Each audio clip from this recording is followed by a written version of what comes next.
કેમ છો મિત્રો? તો આજે આપણે આવી ચૂક્યા છીએ અમરેલીથી 40 કિલોમીટરના અંતરે આવેલું એવું ગમા પીપળિયા ગામમાં, જ્યાં હું વાત કરું તો કે ગરણી એવા દેસળપીર બાપાના શિષ્ય એવા મામૈયા આપા ભરવાડનું અહીંયા સરસ મજાનું ભવ્ય મંદિર છે. અને ખાસ વાત કરું તો કે આવા હળાહળ કળિયુગમાં પણ એ પરચા આપે છે.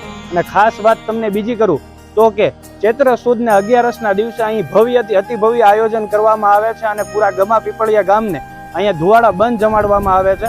અને તમને વાત કરું તો કે એમના પરચાની તો આખા વર્ષમાં ગમે ત્યારે અહીંયા સરસ મજાનું ધૂપના પણ એ અચાનક દર્શન આપે છે. આવા સરસ મજાના દર્શન આપે છે અને લોકો એની આસ્થા સાથે અહીંયા કોઈ પણ માનતાઓ માને તો એની જરૂરથી એની માનતા પૂરી થાય છે. આવા સરસ મજાના અનેક પરચાઓ અહીંયા આપે છે. તો જો તમે પણ જો અહીંયા આવવા માંગતા હોય તો જરૂરથી અમરેલીથી 40 કિલોમીટરના દૂર આવેલું છે અને બાબરાથી તદ્દન નજીક આવેલું છે. તો તમે પણ આવા સરસ મજાના ધામમાં આવો અને તમે પણ તમારા શ્રદ્ધાથી અને વિશ્વાસથી કોઈ પણ અહીંયા માનતા કરશો તો તમારી જરૂરથી આ મામૈયા આપા તમારી માનતા જરૂરથી પૂર્ણ કરશે. Thank you.